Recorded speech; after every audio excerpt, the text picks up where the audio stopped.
ಹಾಸನ ಜಿಲ್ಲೆಯಲ್ಲಿ ಮಳೆರಾಯ ಅಬ್ಬರಿಸಿ ಬೊಬ್ಬೆರೆತಿದ್ದು ಮತ್ತೆ ಗುಡ್ಡ ಕುಸಿತ ಉಂಟಾಗಿದೆ. ಒಟ್ಟಾರೆಯಾಗಿ ಹಾಸನ ಜಿಲ್ಲೆಯಲ್ಲಿ ಮಳೆ ಅಬ್ಬರ ಮುಂದುವರೆದಿದೆ. ಸಾಕಷ್ಟು ಅವಾಂತರವನ್ನ ತಂದೊಡ್ಡಿದ್ದು ರಾಷ್ಟ್ರೀಯ ಹೆದ್ದಾರಿಯಲ್ಲಿ ಮತ್ತೆ ಗುಡ್ಡ ಕುಸಿತ ಉಂಟಾಗಿದೆ.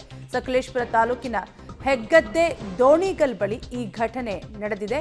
ಗುಡ್ಡ ಕುಸಿತದಿಂದಾಗಿ ಕೆಲಕಾಲ ವಾಹನ ಸಂಚಾರ ಸ್ಥಗಿತವಾಗಿದೆ. ಅರ್ಧ ಗಂಟೆಗೂ ಹೆಚ್ಚು ಕಾಲ ವಾಹನ ಸಂಚಾರ ಸ್ಥಗಿತವಾಗಿದ್ದು ವಾಹನ ಸಂಚಾರರು ಗಮನಿಸ್ತಾ ಇರಬಹುದು ನೀವು ಕೂಡ ದೃಶ್ಯಾವಳಿಗಳಲ್ಲಿ. ರಾಷ್ಟ್ರೀಯ ಹೆದ್ದಾರಿಯಲ್ಲಿ ಮತ್ತೆ ಗುಡ್ಡ ಕುಸಿತ ಉಂಟಾಗಿದ್ದು ಒಟ್ಟಾರೆಯಾಗಿ ಹಾಸನದಲ್ಲಿ ಧಾರಾಕಾರ ಮಳೆಯಾಗ್ತಾ ಇದ್ದು ಮತ್ತೆ ಗುಡ್ಡ ಕುಸಿದಿದ್ದು ವಾಹನ ಸವಾರರು ಕೆಲ ಸಮಯ ಪರದಾಡುವಂತಾಯಿತು. ಗಮನ ಸರಿಸಬೇಕು, ಇಲ್ಲಿ ಯಾರು ಇಲ್ಲ.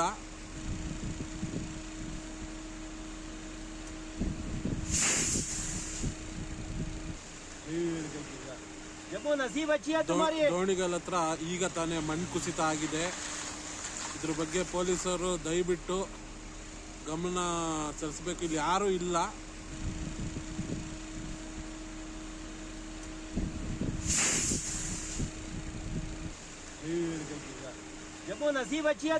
ದೋಣಿಗಲ್ ಹತ್ರ ಈಗ ತಾನೇ ಮಣ್ಣು ಕುಸಿತ ಆಗಿದೆ.